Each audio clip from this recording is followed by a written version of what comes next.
Bem-vindos ao podcast desta noite.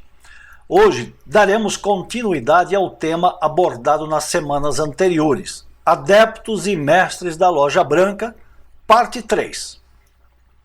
Algumas pessoas perguntaram, fora do ambiente destes podcasts, os motivos pelos quais temos abordado a questão dos mestres da Loja Branca, em vez de tratarmos apenas de assuntos doutrinários. Sem dúvida, é uma boa pergunta. Fomos meditar e refletir sobre a questão. Para alguns, os temas puramente doutrinários são mais importantes e prioritários e, quem sabe, os únicos que valem a pena ser abordados. Por outro lado, há muita gente interessada em saber como está organizada a Loja Branca em nosso mundo, como ela atua, quem são seus principais atores ou personagens na história humana, como eles agem ou agiram, como viveram, quem foram, que trabalhos executaram em suas encarnações, enfim. Querem alguns exemplos vivos, concretos e conhecidos. Para aprofundar o tema, temos que examinar as origens da Loja Branca em nosso mundo. Temos que voltar à queda da humanidade na antiga Lemúria. Quando o homem tragou o fruto proibido, abriram-se os sentidos para o mundo exterior. Antes disso, o homem lemuriano apenas vivia para o mundo interior. Hoje é exatamente o contrário. Conhecemos apenas o mundo exterior e ignoramos totalmente o mundo interior. As criaturas humanas da Lemúria sequer possuíam sentidos corporais que os levassem a perceber a existência exterior, o mundo físico-químico no qual vivemos hoje, após incontáveis e radicais transformações.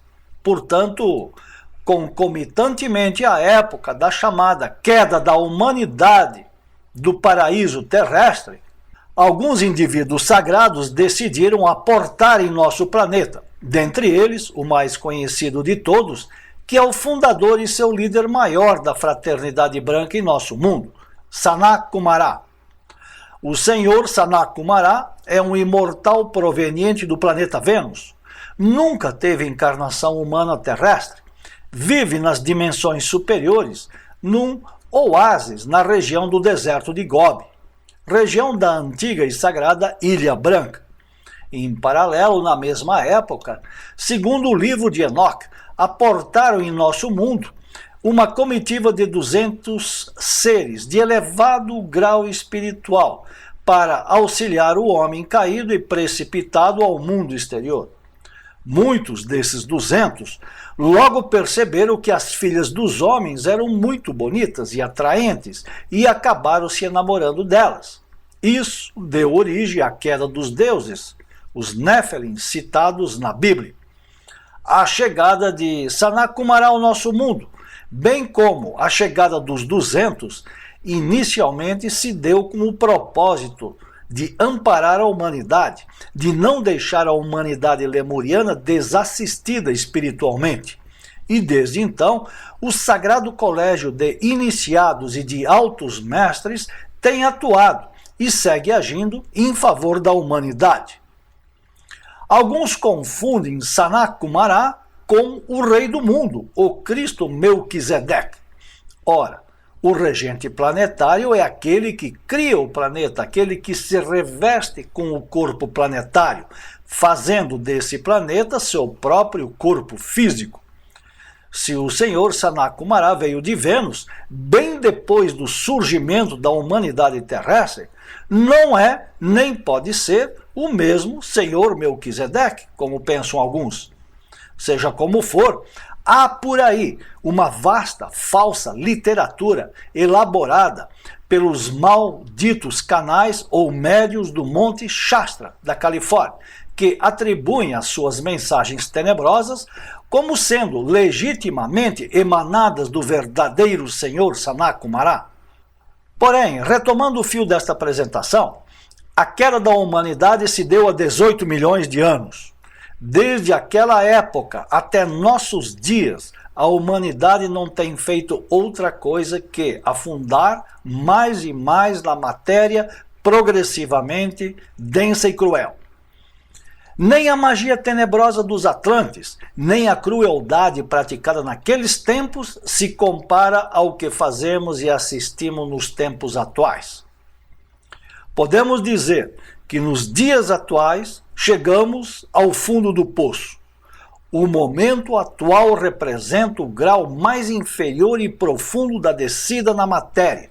Mesmo assim, a Loja Branca nunca abandonou a humanidade. E isso, hoje em dia, é difícil de aceitar ou acreditar. Muitos pensam que estamos totalmente abandonados às nossas próprias escolhas e decisões. Evidente que temos karma a pagar e não é pouco. No entanto, ainda assim, a misericórdia do Altíssimo é grande e tem se manifestado. Basta lembrar, por exemplo, dos 10 avatares de Vishnu. Em termos simples, claros e diretos, vale dizer que o próprio Senhor Vishnu, o Cristo terrestre, tem encarnado de tempos em tempos em pessoas devidamente preparadas para assistir e ensinar a humanidade. Os denominados mestres da Loja Branca foram e são os veículos de expressão, os mensageiros, os avatares do Senhor Cristo, em maior ou menor grau. Por exemplo, podemos dizer que João Batista, em tempos mais antigos, cumpriu missão no Oriente como Krishna. Depois, realizou importante trabalho como o profeta Elias. E em tempos mais recentes, realizou outro trabalho importante na Alemanha, na pessoa de Jacob Böhme. Claro que esse ser teve outras encarnações e realizou outras missões em nosso mundo, mas não vem ao caso citá-las neste momento. Quem estudar atentamente a história dessas encarnações, verá que em todas elas o traço místico é muito forte e acentuado. Portanto, suas vidas, suas missões, suas realizações nos ensinam muito sobre mística, entrega e devoção. Alguns, no tempo de João Batista, diziam dele que era um fanático religioso. Nesse aspecto, as coisas não mudaram muito desde então. Seja como for, João Batista acabou sendo degolado, mas jamais abjurou dos princípios da doutrina que ensinava. Ainda assim, esse grande mestre da Loja Branca não foi sempre um místico. Também teve encarnações como guerreiro. Sua encarnação mais notável nessa condição foi como Ricardo Coração de Leão, ou Ricardo I, rei da Inglaterra, nascido em 1157, que teve uma motivação mística quando formou e comandou uma cruzada para liberar Jerusalém. Outro mestre muito querido, porém deturpado pelos canais e médios do Monte Shastra, é o Buda Lanto. Não sabemos exatamente das origens primeiras do mestre Lanto. Estamos informados que ele teve passagem discreta pela corte do rei Arthur, no século V. Mas depois, bem diferente, foi sua atuação ou sua missão na história do antigo Império Mongol, quando, antes de se tornar conselheiro de Gengis Khan, ocupava a importante missão de xamã, sábio e conselheiro na corte do imperador chinês, na época, por volta de 1215, derrotado por Gengis Khan. Nesse retorno, o mestre Lanto era chamado de Yelu Shutsai. É dito pelos relatos históricos que quando Gengis Khan conquistou a China, Yelu Shutsai esteve a ponto de ser degolado, como era costume na época entre os exércitos vitoriosos. No entanto, prestes a ser degolado, corajosamente disse a Gengis Khan: "Eu posso ser-te mais útil vivo do que morto", e apresentou seu currículo como um membro de uma família que servia o imperador chinês por diversas gerações. A coragem e a ousadia do sábio chinês conquistou o respeito do grande Khan, que poupou sua vida e a de outros, nomeando os servidores e conselheiros do Império Mongol. Foi dessa forma que o sábio chinês Yelu Shutsai se tornou, por assim dizer, a inteligência culta e oculta letrada, sábia e organizada do Império Mongol, tendo servido não só ao grande Khan, como também, depois, com muito mais proximidade e intimidade, a Ogodei, filho de Gengis Khan, quando este assumiu o trono mongol após a morte do pai em 1227. E agora, observemos como a lei de recorrência atua ao tecer os fios da história. Séculos depois, em 1573, Yelu Shutsai retornou, ou renasceu no Japão, como o monge Takuan Soho, tendo se tornado a figura principal dentro da escola Rinzai de Zen budismo. Pelas leis de recorrências, aquele que foi Gengis Khan também retornou ou renasceu no Japão e se tornou conhecido como o maior samurai do mundo, jamais vencido em combate. Falamos de Miyamoto Musashi, nascido em 1584. O livro que narra a vida e a saga de Musashi se tornou o de maior vendagem em toda a história do Japão. E ambos tornaram a se encontrar ou a se reencontrar. E Musashi, então, acabou se tornando discípulo daquele que numa vida anterior havia poupado sua vida e nomeado como conselheiro. Podemos assegurar ainda que se não fosse pelos conselhos e ensinamentos do mestre Takuan Soho, essa alma, que na época se chamou Miyamoto Musashi, teria se perdido ou enveredado pelas sombrias trilhas da Loja Negra, visto que era portador de um dos maiores karmas gerados por alguém na história humana.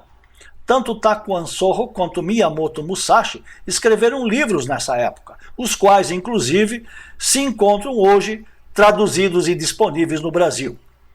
Foi ainda nesse retorno como Takuan Soho que esse ser, Mestre Lanto, se elevou ao grau de Buda. Internamente, dentro da Loja Branca, ele é conhecido como Buda Lanto. Trata-se de um Buda do raio da sabedoria, como não poderia deixar de ser, e está se preparando para seguir o caminho reto. Mais uma vez avisamos, Mestre Lanto não se manifesta por meio de médiuns ou canais.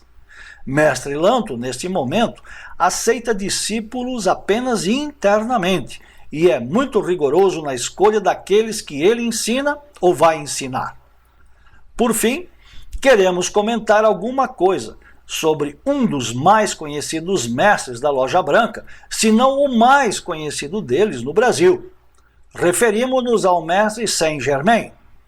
No entanto, sua fama ou notoriedade em nosso país se deu e se dá mais pelas deformações e fantasias que aqui são propagadas pelos médiuns e canais, do que exatamente pelas reais e verdadeiras qualidades desse venerável mestre da Loja Branca.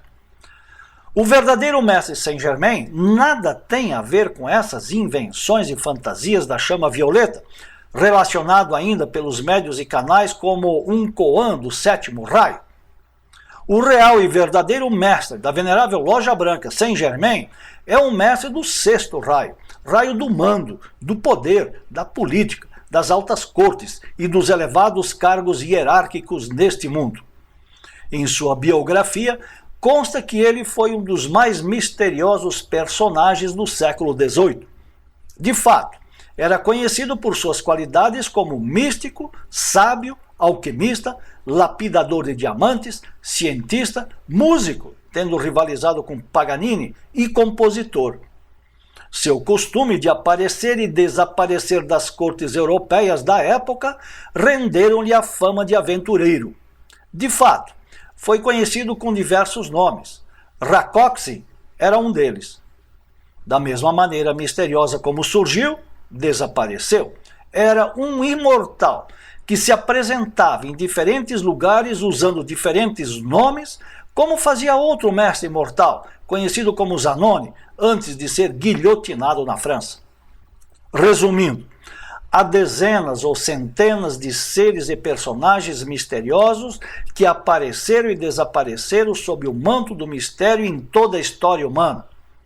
Eles próprios se encarregavam de criar e alimentar boatos e fantasia a respeito de si mesmos, pois isso ajudava em seus disfarces. O último deles, do qual pouco se sabe, mas que muito se especula, ainda que tivesse vivido em pleno século XX, foi Fulcanelli, autor de diversos livros atualmente em circulação no Brasil. Fulcanelli, como outros imortais, realizou a grande obra. Foi dado como morto, mas jamais seu corpo foi encontrado. Simplesmente desapareceu. Nem o serviço secreto da Alemanha nazista conseguiu localizá-lo na década dos 30 e dos 40 do século passado. Interessado que estava em suas fórmulas alquímicas, com vistas a produzir ouro e metais valiosos. Enfim, o humanoide comum e corrente simplesmente não consegue compreender a natureza dos imortais e ressurrectos. Portanto, ignorando totalmente tais processos, simplesmente desanca a propagar calúnias, infâmias, mentiras e falsas acusações. Assim ocorreu com Mestre Blavatsky, com Samael Aun Weor, com Fulcanelli, com José Bálsamo ou mesmo Conde Cagliostro, com Zanoni e com todos os que os antecederam na história. A humanidade e os humanoides são totalmente ignorantes em matérias e temas transcendentais. Mesmo quando se dá, como se deu, provas de todas essas coisas, pelo simples fato de tais prodígios e fenômenos ou realidades não se encaixarem em seus estreitos dogmas mentais, simplesmente os negam, rechaçam e deturpam. Que nos perdoem todos esses ignários. Não estamos aqui para convencer ninguém acerca de coisa alguma. Quem quiser aceitar nossas palavras, que as aceite e passe a investigar por seus próprios meios e recursos. E quem não quiser aceitá-las, em nada isso nos afetará nem alterará a realidade das leis da vida e da morte. Até aqui nossas palavras desta noite. Voltaremos em 3 minutos para comentar as questões e responder as perguntas que nos forem apresentadas. Muito obrigado. Paz inverencial. Voltamos agora de nosso estúdio na série da IGB Abragnose, aqui na cidade de Curitiba, Rua José Tomás, 824, bairro Santa Felicidade.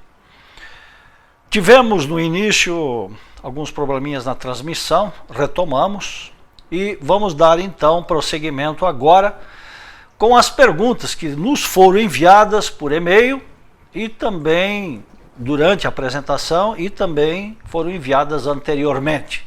Primeira questão que temos aqui em nossa tela. Poderia comentar sobre as radicais transformações que ocorreram desde a Lemúria até nossos dias em nosso planeta? Bem, tantas coisas, né? Mas vamos simplesmente, talvez, dizer. Na época, a forma, a aparência do ser humano era muito diferente da atual. O clima, o ambiente era também muito diferente. Nós não temos ideia hoje de como era esta época. Basta dizer, por exemplo, que durante a época Atlante ainda, o ser humano ele tinha um outro aparelho respiratório muito diferente do nosso. Hoje nós basicamente respiramos oxigênio, respiramos ar. Como o ambiente da época da Atlântida era muito aquoso, ou seja, vivia em brumas permanentemente, igual as famosas brumas de Avalon, talvez um resquício da época, a respiração ou o sistema, o aparelho respiratório humano estava mais adaptado para ambientes aquosos, né? Então não tinha essa fisiologia como temos hoje, né? Nem falamos da aparência. Na Lemúria, que é muito anterior ao período Atlântico, também a fisiologia, o tamanho do homem lemuriano era muito diferente. Eles eram gigantes para conviver então com animais gigantescos também, como temos registros aí dos dinossauros e outras espécies já desaparecidas. Essas transformações ocorreram então em nível fisiológico, nisso que nós chamamos corpo humano ou organismo humano, e também nos organismos animais. Simultaneamente, essas transformações ocorreram na medida que o continente, vale dizer, a geografia do planeta, foi modificando. Nós temos hoje muito conhecida a chamada teoria da Pangeia ou da Pangaea. Essa teoria é só uma teoria porque os mapas da antiguidade eram bem diferentes disso que nós temos hoje e que serviu de base para estruturar a teoria da Pangaea ou da Pangeia, que é os desdobramentos dos continentes que ficaram flutuando e que deu a atual aparência geográfica telúrica que nós temos no planeta hoje. Em realidade, houve muitos afundamentos, surgimentos e desaparecimentos de grandes extensões de terra, né? A Lemúria, na época, ocupava isso que hoje é mais ou menos o hemisfério sul do planeta, num continente único, praticamente, que fazia a volta em todo o planeta. Depois, muito mais tarde, isso foi afundando e surgindo terras no hemisfério norte, e que também, em determinado momento, quase que formou uma extensão única e contínua no hemisfério norte. Então, esse foi o período do auge da Atlântida.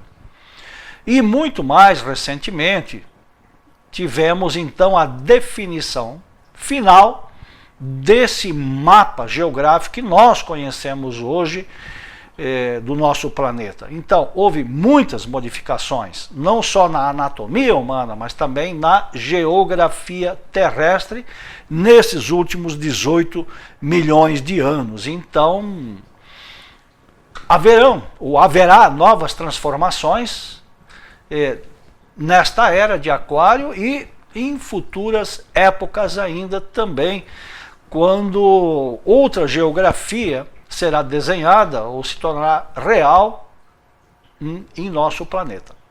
Outra questão.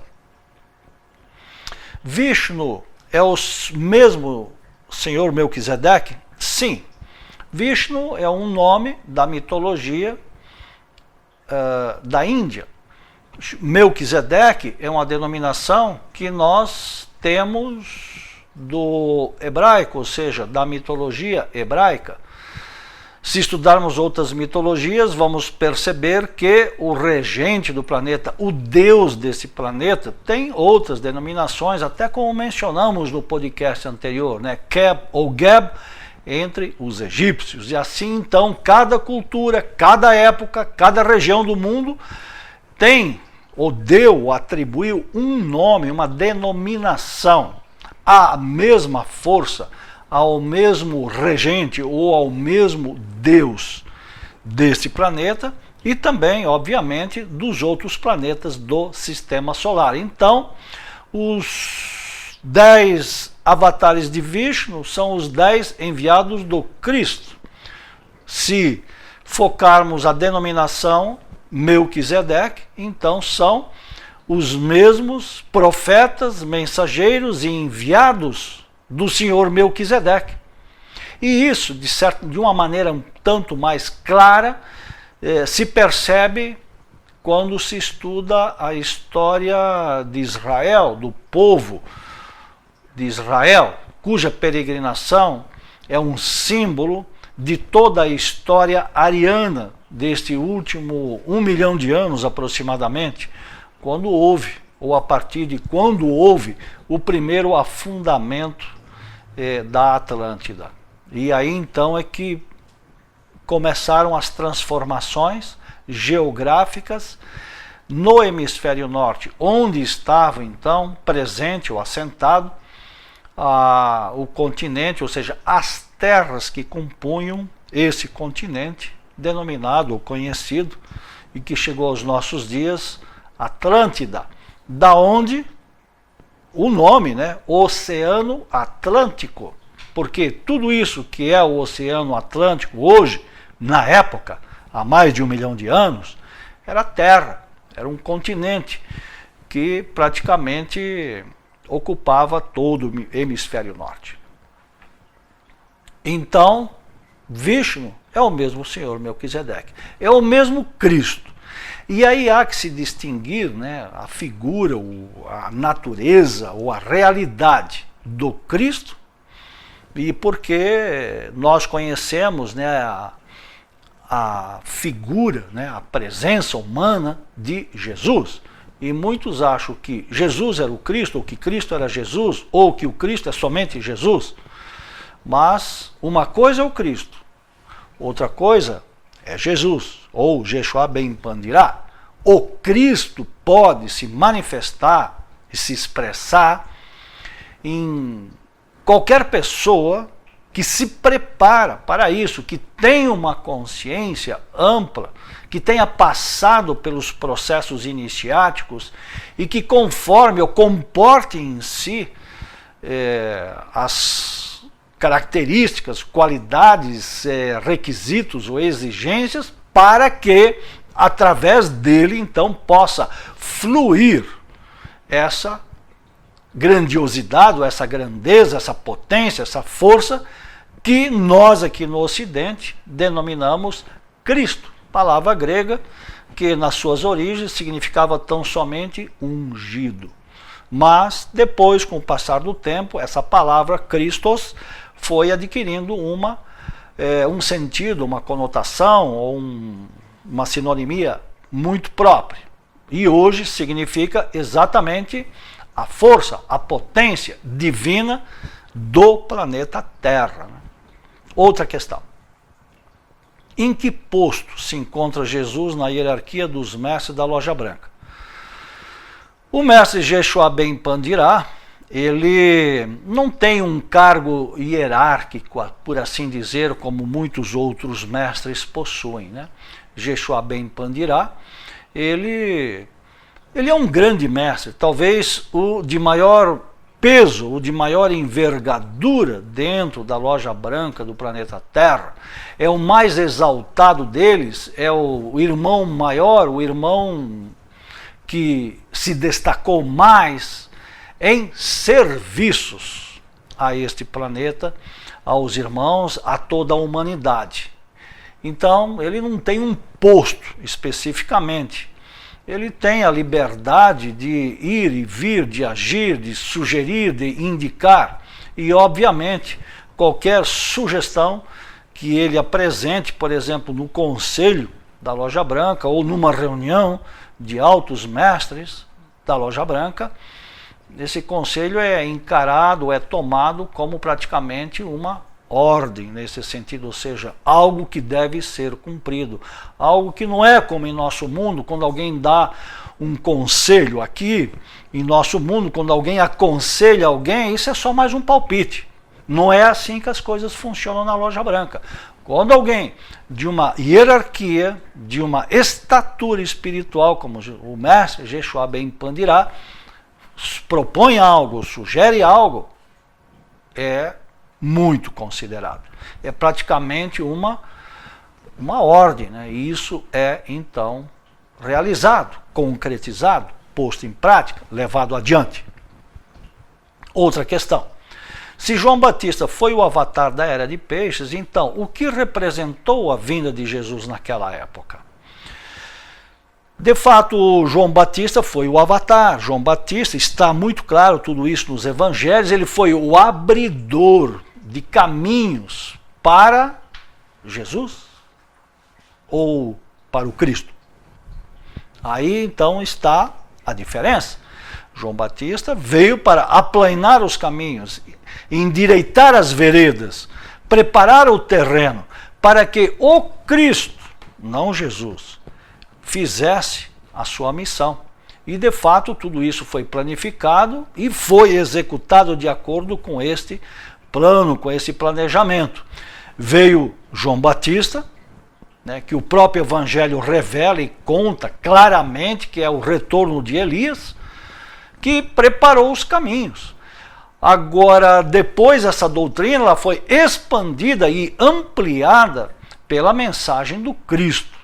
Não quer dizer que a mensagem do Cristo substituiu ou veio com o propósito de eliminar, de abafar a mensagem, os ensinamentos, a doutrina do Avatar.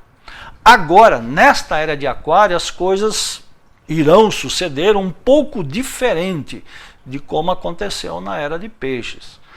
Nesta era de Aquário, alguns estão esperando um Avatar para depois séculos futuros, e temos que o Avatar desta era foi Samael 1VO.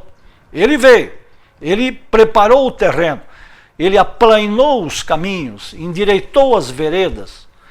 Há hoje no mundo inteiro, né, muita gente, são milhões de pessoas que estão estudando, que estão recebendo esses ensinamentos, tal qual estamos passando aqui, comentando aqui neste momento.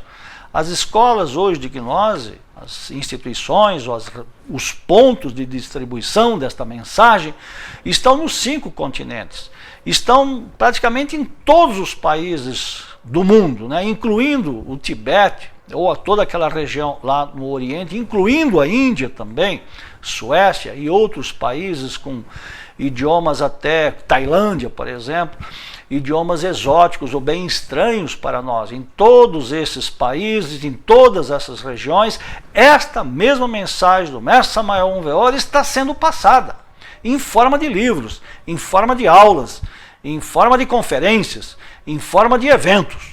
Então, isso ficará fermentando pelo tempo necessário. Temos falado em outras ocasiões também que em algum momento, nesses próximos decênios, ou anos ou decênios, não sabemos, uma catástrofe se precipitará sobre o planeta, mudando então novamente a geografia planetária. Consequentemente, depois disso, é necessário um tempo de séculos para que uma nova cultura, uma nova civilização humana apareça. E somente depois de reconstruído o planeta, vamos colocar assim, em meados da era de Aquário, daqui a aproximadamente 900 ou 1000 anos, no nosso calendário no ano 3000, o Cristo retornará ao planeta, para então complementar, aperfeiçoar ou atualizar esta mesma doutrina que neste momento estamos ensinando em todas as partes do mundo, doutrina essa que nos deixou a Loja Branca através do seu último enviado especial, que é conhecido, denominado Samael 1VO. Outra questão, o que aconteceu com os 200? Bom, com os 200 aconteceu mais ou menos o mesmo que aconteceu com outras divindades, né, que vieram a este mundo, né? Aconteceu praticamente a mesma coisa que aconteceu com aqueles deuses vivos que estavam morando, estavam ocupando corpos lemurianos, depois corpos atlantes, e nos começos da raça ária ou ariana, né, do tempo ariano, estava ocupando já esse tipo, né, este tipo de corpo, esse tipo de aparência, enfim, de veículo, como nós denominamos. Então esses 200 caíram na geração animal também, mergulharam na matéria, consequentemente se enredaram em karmas, afundaram e passaram a viver como homens comuns e correntes, vivendo suas vidas instintivas, dedicando-se aos negócios, às ocupações mundanas, tendo inclusive esquecido completamente suas origens. Então esses aí estão espalhados pelo mundo, né, hoje, e estão ocupando funções humanas comuns e correntes, nem mais se lembrando de que eram seres de elevada hierarquia espiritual, proveniente inclusive de outros planetas. Mais especificamente, né, esses 200 praticamente foram recrutados no planeta Vênus, isso há milhões de anos atrás, né? Porque hoje, quando nós estudamos a história humana, e principalmente aqueles que são muito devotados ao estudo superficial e linear da Bíblia, creem, aceitam, alimentaram a ideia, a fantasia, até a deturpação, que o Deus criou o homem há 6.000 anos atrás. Porque se nós pegarmos a cronologia que está por aí, literalmente, né, na letra morta da Bíblia, nós vamos voltar ao ano 6.000, 7.000 antes de Cristo, aproximadamente, né? Como ali tendo sido originada a humanidade. Ora, em contradição, a ciência dá a este planeta pelo menos uma existência de 5 bilhões de anos. Aqueles que têm se devotado ao estudo da antropologia esotérica, da cosmogênese e da antropogênese, evidenciam que realmente o planeta tem uma idade muito próxima a isso, que diz a ciência, de 5 bilhões de anos. O que a ciência desconhece hoje é que esse planeta, como outras humanidades, foram geradas e gestadas, não nessa dimensão física, mas em dimensões mais elevadas, tendo começado, por exemplo, no mundo da mente, na esfera da mente, revestindo-se de matéria mental. Ali havia toda uma humanidade, não de carne e osso como nós temos hoje em dia aqui, mas de matéria mental. Isso aí, todo esse período, foi e é conhecido como o período de Saturno. Depois houve um segundo período onde a Terra e as humanidades que ali floresceram se revestiram então de matéria astral. Esse foi o segundo período, né, denominado período solar, isso tudo na cronologia oculta. Tivemos um terceiro período da antiga cadeia lunar, que teve como cenário a quarta dimensão, o mundo da quarta dimensão, o mundo etérico, e desta civilização, destas humanidades, restou tão somente um cadáver, que é a nossa Lua hoje, que acompanha esse planeta Terra. O espírito planetário, que estava na Lua, na antiga Lua, que era o planeta mais físico, mais denso, muito parecido com o nosso, morreu, desapareceu, se tornou um cadáver, e esse espírito planetário então renasceu nesse novo planeta aqui, que nós denominamos hoje, conhecemos hoje como planeta Terra. E para cá então vieram muitas almas antigas, de outros dias cósmicos, né?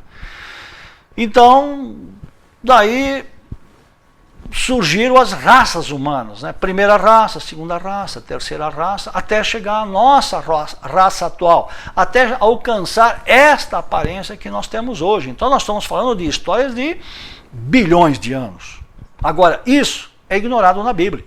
A Bíblia simplesmente fala dos 7 dias da criação. São 7 dias simbólicos em que Deus, o Criador, o Cosmocrator, criou o planeta. De que forma foi criado? Não é explicado.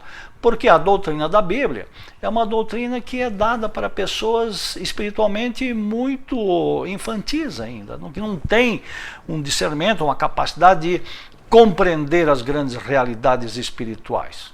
Não há elementos humanos hoje suficientes no planeta Terra para receber essas revelações. E quando um avatar, um enviado, um mensageiro vem e fala dessas coisas, ele é rechaçado, ele é ridicularizado, ele é desprezado, porque a humanidade, as pessoas, elas preferem só aquilo que está próximo a elas. Comer, dormir, satisfazer os instintos, sobreviver, divertir-se. E a vida é isso para essas pessoas, que é a grande maioria da humanidade. Aqueles que têm inquietudes espirituais, eles se questionam.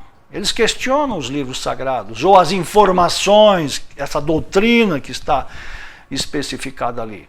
E aos poucos, então, vão expandindo a compreensão, vão expandindo a ciência, a consciência, inclusive, acerca da criação, da divindade, da organização cósmica, da história do planeta, da história humana de passados milênios ou milhões de anos, né?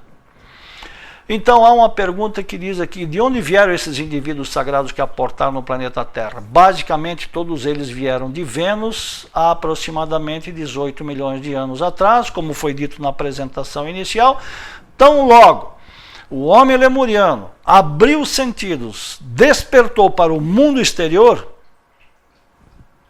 chegaram então, ou chegou essa comitiva de indivíduos altamente espiritualizados para assistir, para acompanhar, para ensinar, para não deixar esta humanidade sozinha, porque como eles viviam mais para o interior e não tinham nenhuma experiência do mundo exterior, foi providenciado então que surgisse, que aqui viessem instrutores. Mas os próprios instrutores, com o passar do tempo, também foram se esquecendo das suas origens e acabaram se envolvendo na materialidade desse planeta.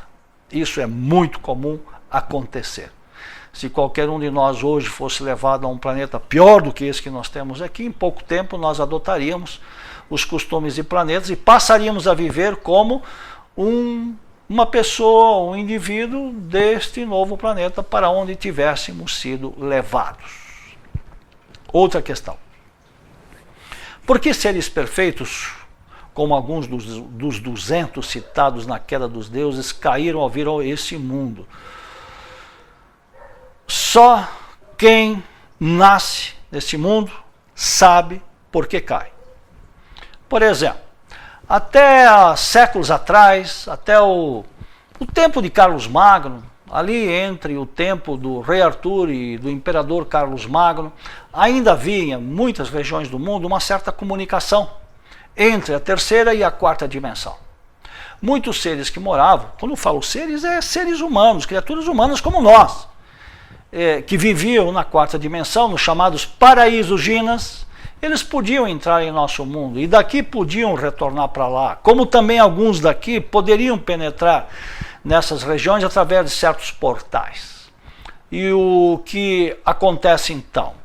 Lá o sistema de vida é muito diferente desse aqui. Eu estou falando só dos paraísos ginas. Agora imagine o quão diferente é a organização social e econômica do mundo dos deuses em relação à nossa. Como é que seres perfeitos se adaptariam, ou puderam se adaptar, ou tiveram que passar para se adaptar ao modo de vida terrestre? Uma das coisas que é uma característica deste mundo eu vou dar só um exemplo, que é muito comum, mas que não é algo real em muitos, talvez na maioria dos demais planetas. Medo. Nós aqui nascemos com medo. Nós crescemos com medo. Nós, por mais vacinados que tenhamos sido nesta ou em vidas anteriores, todos nós sentimos medo. O medo e tudo que ele acarreta, pavor, insegurança, instinto, conservação, é uma característica nossa. Nós temos medo de tudo, medo da sombra, medo do escuro, medo do amanhã, medo de cara feia, e medo de morrer, somos apegados à vida, porque esse medo nos leva a nos aferrar às coisas, a nos apegar às coisas. Agora, por um instante, imagina um indivíduo que viesse de um outro lugar onde não houvesse medo. Ele é uma criança aqui em nosso mundo, só que uma criança adulta. O que nós fazemos com crianças adultas? O que faríamos com crianças adultas que viessem ao nosso mundo? Íamos escravizar, debochar, dar bebidas alcoólicas, ensinar o caminho das drogas, do jogo, dos vícios, da prostituição? É basicamente o que nós temos para oferecer hoje. Então, na época não era assim. Então, se mesmo não sendo assim, esses indivíduos acabaram se envolvendo na materialidade deste mundo, é difícil para nós hoje, inclusive, compreendermos por que essas coisas se deram. E se dão, mas para ficar aí uma pista de como as coisas se deram, esse comentário que acabamos de fazer. Proponho e sugiro que, pela meditação, pela concentração, pelo recolhimento, você busque aprofundar esse direcionamento. Vai descobrir muitas coisas a respeito disso. Outra questão: como se dá a manifestação do mestre interior, né, no seu bodhisattva? O mestre interno se expressa permanentemente em seu bodhisattva? Isso é uma questão realmente muito relevante, porque, de certa maneira, há uma crença, incluindo as fileiras gnósticas, que faz pensar que um bodhisattva já iniciado, ou em um bodhisattva já com as suas serpentes levantadas, ou já autorrealizado, ele, permanentemente, 24 horas por dia, esteja, ou através dele esteja, fluindo a força, a luz, ou o poder, ou a potência do Deus interno, ou do seu mestre interno, como também é denominado. Se isso ocorresse, ou se isso fosse real, poderíamos colocar em termos bem simples: ninguém aguentaria essa presença 24 horas, muito menos 24 horas diárias por uma semana, ou por um mês. Não aguentaria. A linguagem desses seres, ou a sua forma de expressão, ou manifestação, a ação lacônica que caracteriza a conduta divina ou dos deuses, simplesmente nos destroçaria. Porque aqui nós, nesse mundo, estamos acostumados com muito blá blá blá. Estamos acostumados com muita conversa. Estamos acostumados a diálogos, tertúlias, convencimentos, persuasões, etc. E para um mestre, as coisas simplesmente são. E nós, realmente e de fato, estamos preparados para conviver com seres ou numa comunidade onde todos, por exemplo, apenas expressasse aquilo que é? Difícil, muito difícil. Então, o ser, ele tem seus graus de manifestação. Ele tem, e isso está muito claro, inclusive, na árvore da vida. O ser, ele é como é, apenas nas alturas da árvore da vida.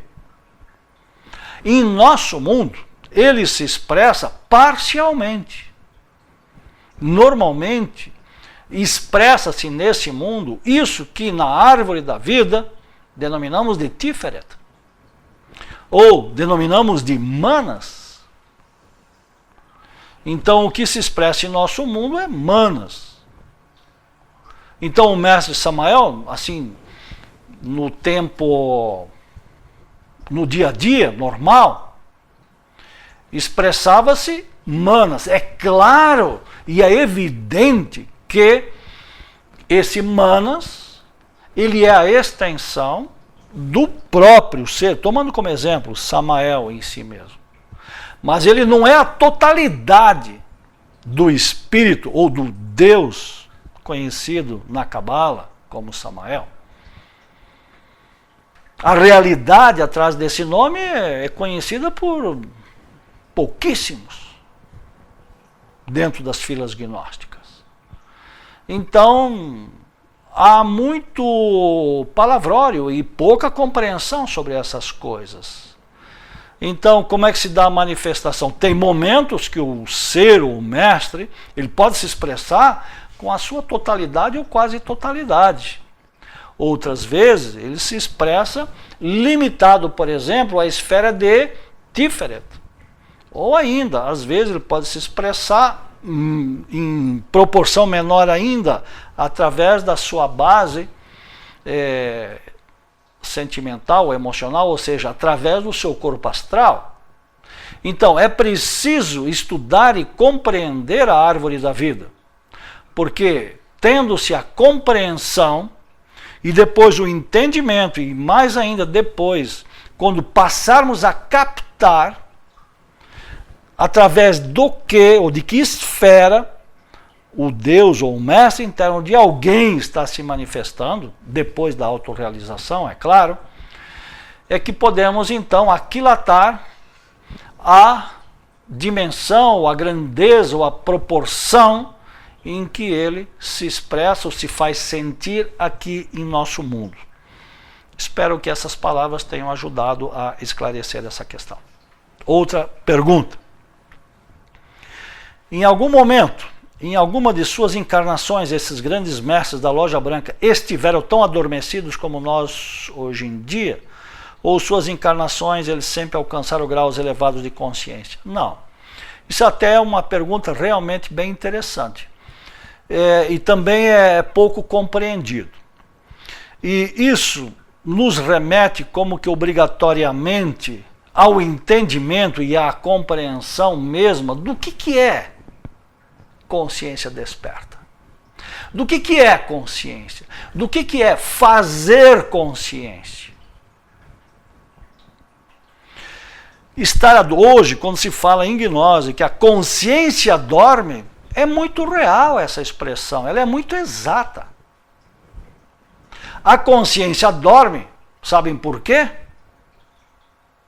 Porque o intelecto está muito acordado. A mente intelectual está muito ativa. Agora, o que nós temos que fazer? É exatamente o contrário, é sacudir essa extensão de nosso ser, chamada consciência e essência, colocar a essência para trabalhar. É colocar e fazer com que essa essência, ou essa parte de nosso ser, comece a realmente a agir e a tomar as decisões e a entrar em ação aqui em nosso mundo, aqui e agora. E ir rebaixando ou diminuindo essa falta de sono da nossa mente ou do nosso intelecto. Despertar consciência é colocar, é fazer assim mudança mesmo, é inverter, é tipo assim, diminuir a ação mental, intelectual, racional, personalidade, ego, né? E aos poucos fazer com que o ser passe a atuar em nós. Mas uma vez que alguém tome consciência, ou tenha tomado consciência de determinadas realidades, ou experiências, ou acontecimentos, mesmo que ele não tenha, não seja autorrealizado, ele não vai esquecer. E por quê? A consciência permanece. A consciência pode atravessar vidas. Agora, o que faz com que realmente a gente adormeça? É que é uma escolha pessoal. Esta consciência, à medida que nós vamos trabalhando em nossa consciência, podemos aprender ou tomar conhecimento, tomar consciência de coisas muito boas, nobres, positivas e elevadas.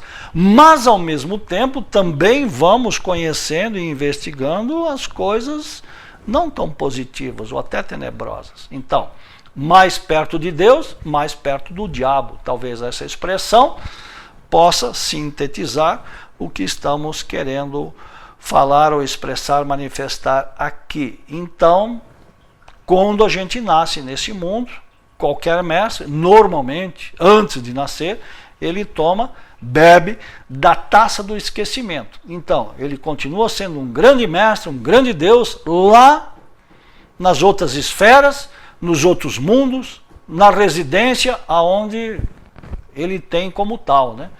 Que são sempre em outras dimensões.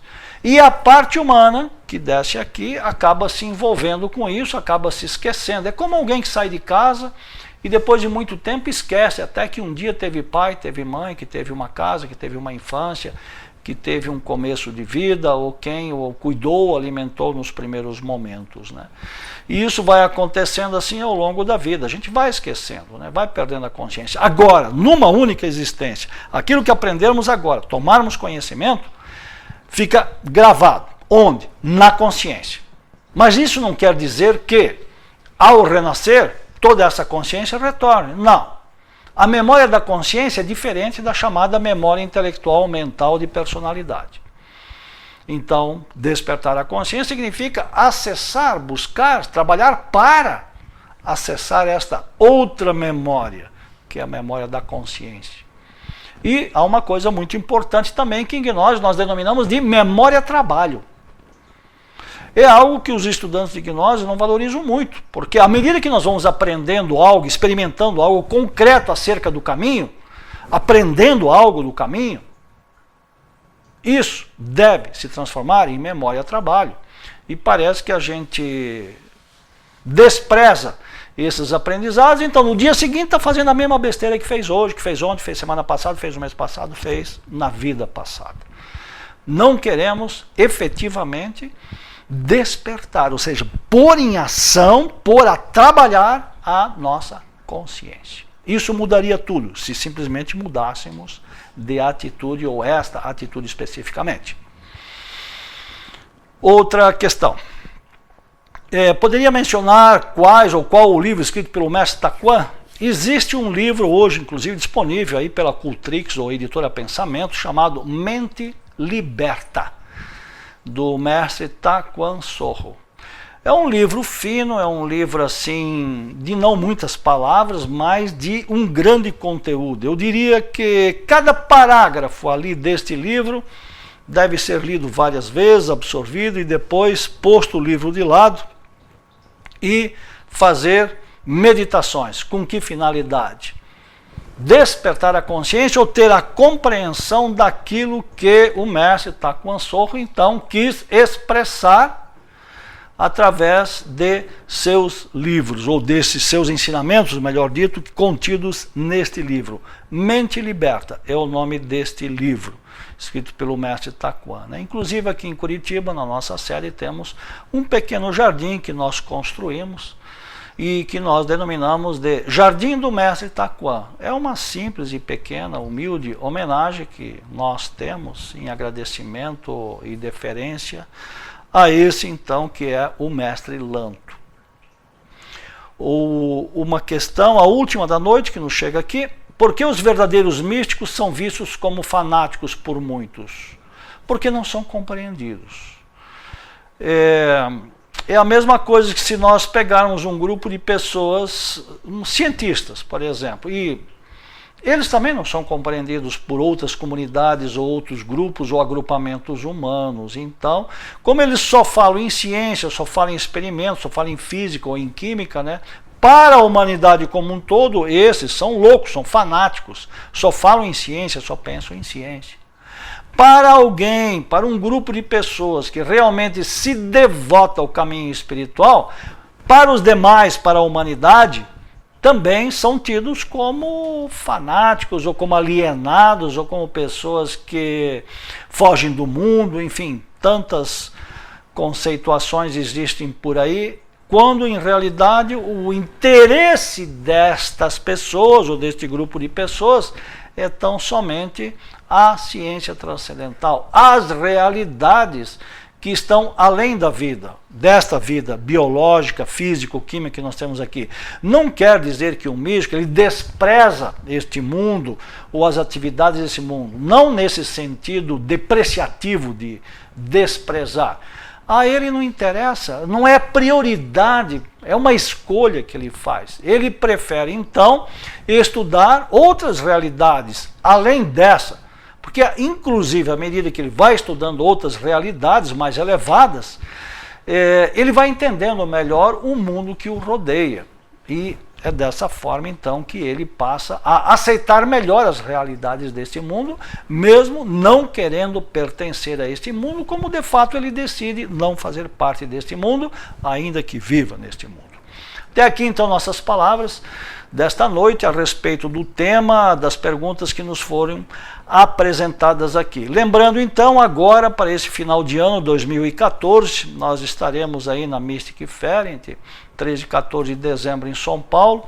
Antes disso, nós vamos ter lá em Brasília um seminário especial, Poderes Extrasensoriais, que vai tratar de assuntos como chakras, como Kundalini, viagem astral, simbologia de sonhos, anatomia oculta, que será então no primeiro sábado de dezembro, agora 6 de dezembro, das 9 às 17 horas, em nossa sede em Brasília, ali a 200 metros, 150 metros da LBV em Brasília. Endereço SEPS, ou CEP 714-914, Edifício Talento, sala 430, Asa Sul. E como dissemos, pertinho, quase ao lado da LBV, em Brasília.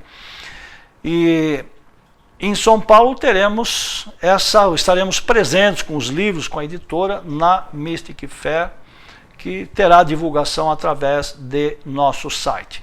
Nossos livros estão disponíveis, né, na nossa editora, e hoje, em cima do tema falado, nós queremos mais uma vez sugerir para aqueles que querem aprofundar esse tema, entender melhor toda a estruturação da vida, do cosmos, da hierarquia da Loja Branca, estudar esse curso chamado Curso de Nova Gnose. Esse curso, ele tem um CD, um DVD, para você então utilizar como ferramenta de estudo o seu computador. O conteúdo desse curso pode ser impresso no todo ou em parte, segundo a sua conveniência, o seu interesse. Está disponível em nossa loja virtual. É um curso bastante abrangente, um resumo mesmo do que ensina o mestre Samael, assim organizado, didático, para facilitar então o entendimento do interessado. Então ficamos aqui, agradecemos pela atenção, pelo comparecimento, pela presença, pela divulgação. Muito obrigado, paz inverencial.